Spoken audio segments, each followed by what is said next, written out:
American folk heroes. And here we find the story of Johnny Appleseed, who planted apple trees wherever he went. I remember Johnny. He was a good guy. Never hurt anybody. Kind to animals. Everybody loved him. Why, he was as American as apple pie. 150 years ago, the American frontier was just opening. People were moving west, setting up farms, planting, harvesting.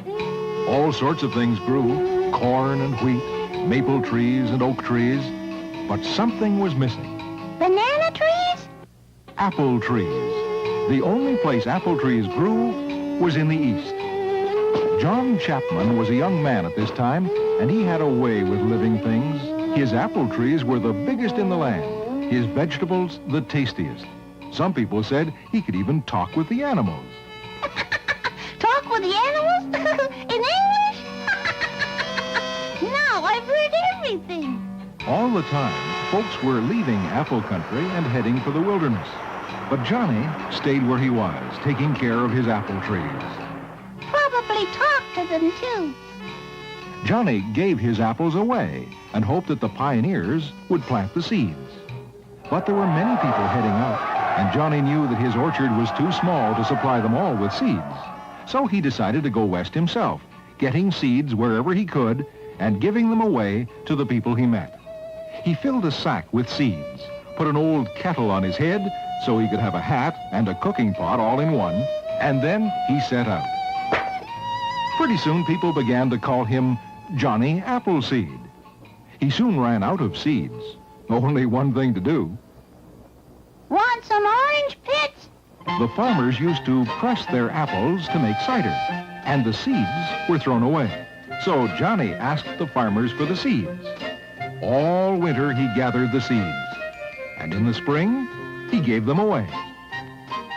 Johnny was happy for a while, but often a pioneer would return east, and Johnny would find out that the man forgot to plant the seeds, or the trees died. So Johnny Appleseed decided to plant the seeds himself. He left his boat and started walking. He'd plant his seeds in the little corner of a pioneer farm. And the pioneer families would invite him in, for folks were kind to travelers in those days. And then he'd be off again. He was friends with everyone, with the Indians, the pioneers, even with the wild animals. For Johnny never harmed any living creature.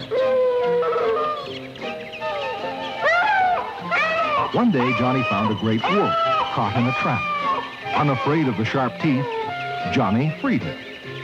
He bandaged the wolf's leg and took care of it. And when the wolf was better and Johnny got up to go, He'd eat him up.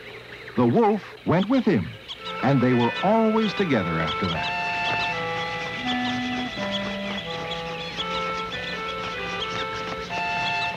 But one day, a farmer, new to the frontier, shot the wolf.